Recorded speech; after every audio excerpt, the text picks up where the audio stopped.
In recent times, Africa has witnessed a surge in coups, each with its unique characteristics and underlying causes.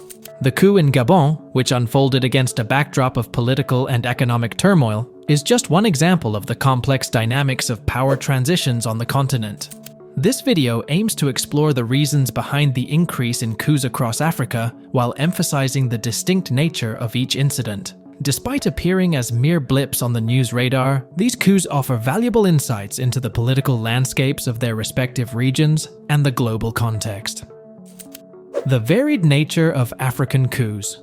The recent coup in Gabon differs significantly from coups in the Sahel region and other parts of Africa. While Mali and Burkina Faso have grappled with security threats posed by Islamist terror groups, Gabon's coup lacked a similar security justification. Moreover, Gabon's ousted president Ali Bongo was part of a dynastic dictatorship that ruled the country for 4 decades, in contrast to the progress toward democratic civilian rule in Niger, Burkina Faso, and Mali. In Mali, Burkina Faso, and Niger, the military's role has been intertwined with responding to Islamist insurgencies, which provided the backdrop for coup attempts. The perception of the government's ineffectiveness in addressing these security challenges has contributed to the appeal of military takeovers. In Gabon, the coup leaders from the Presidential Guard capitalized on the Bongo family's corruption and the disputed election results.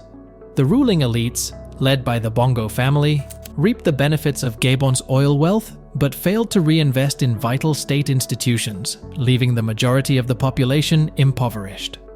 The Gabon coup has been characterized as a continuity coup, where little is expected to change beyond the figurehead, benefiting from state resources. Understanding the dynamics of coups.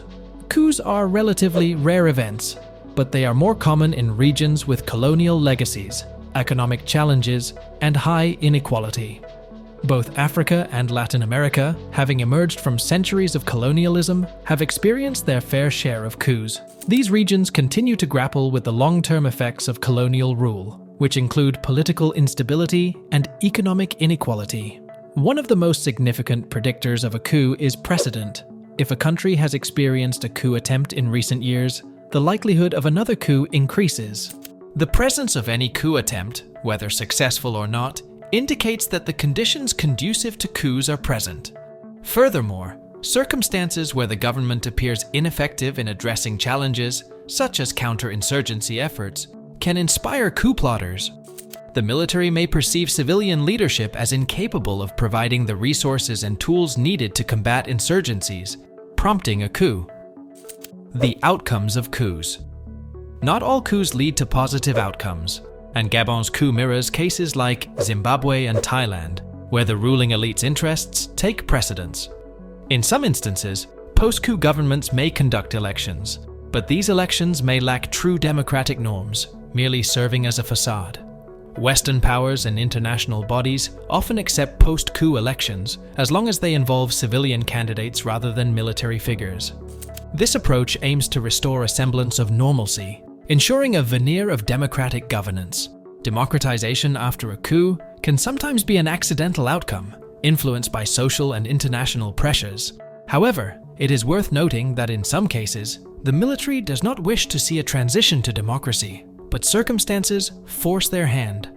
One notable exception is Portugal in the 1970s, where a military coup led to a durable and competitive democracy, setting off what is known as the third wave of democratization.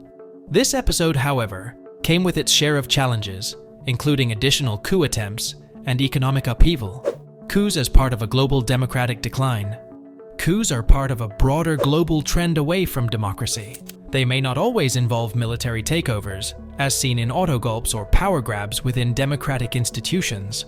Autocratic leaders may use the democratic framework to solidify their hold on power. The tensions between the West and authoritarian governments like Russia and China play a role in the dynamics of coups, especially in regions dependent on foreign aid for economic stability and security.